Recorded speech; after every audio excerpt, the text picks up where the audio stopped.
Moving on to Penn State at Auburn, that's the CBS 2:30 kick game. Both these teams are 2-0. Penn State has the best win of the four, a 4-point win over Purdue. We know that the orange face masks are coming out in Auburn this week. They've already let that cat out of the bag, shown the helmet and everything. But they're talking about orange jerseys, something that the Tigers have not done since the 1980 season under Coach Doug Barfield. Bryan Harsin really needs this win. Auburn has not won a football game against a Power 5 opponent since last October. And James Franklin, he's feeling pretty good because he's 2-0 against Auburn. The game last year up in Happy Valley, and then he beat Auburn when he was at Vandy. But he's never been to Jordan-Hare. Let's get that on the record. This game, Mike, this is going to make or break Auburn's season and Harsin's future at Auburn. Yeah, it's that big. It is that big.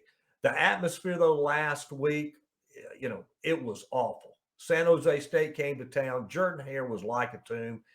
The environment's going to be very important this week. It can't be a tomb on Saturday and Auburn have a chance.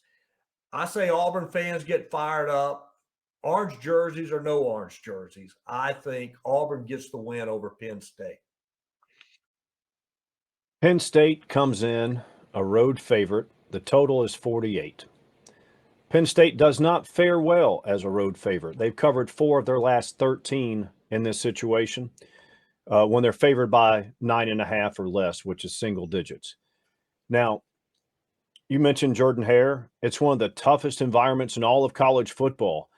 Last year, Auburn dominated Alabama for 59 minutes, and then they, fell short in overtime. It's a tough place. They've beaten a lot of great teams there. Georgia, a few years back, that 2017 number one, good teams go in there and get beat. I'm going to go with Auburn here, okay? Plus the points. They're getting 3 points. The obvious concern is the dissension and the ubiquitous noise that's been down on the plains for almost 15 years. Coach, let's go back. Tuberville, he dominated Alabama, had an undefeated season. Now, it was pre-Saban, granted, but he had a great record and beat Alabama. Let's fire Tuberville. Then they bring in Chizik. He wins a title.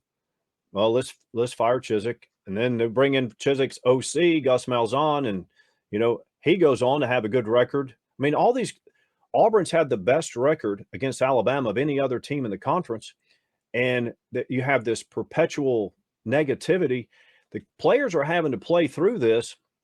They've done okay at times. I think it's important for Auburn to get off to a good start here because they don't need to have the air taken out of the crowd. Yeah, Mike, it's crazy down at Auburn right now. And I can tell you some coach speak that I've given myself. Oh, it's just about us.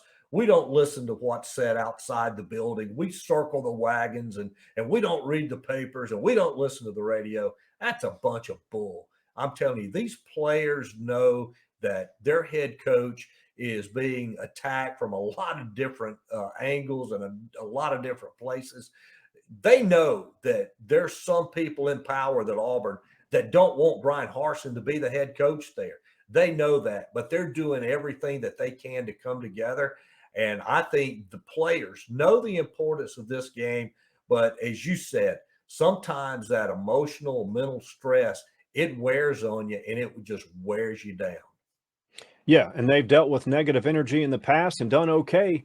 They need to get off to a good start here. And what's the next game up, Coach?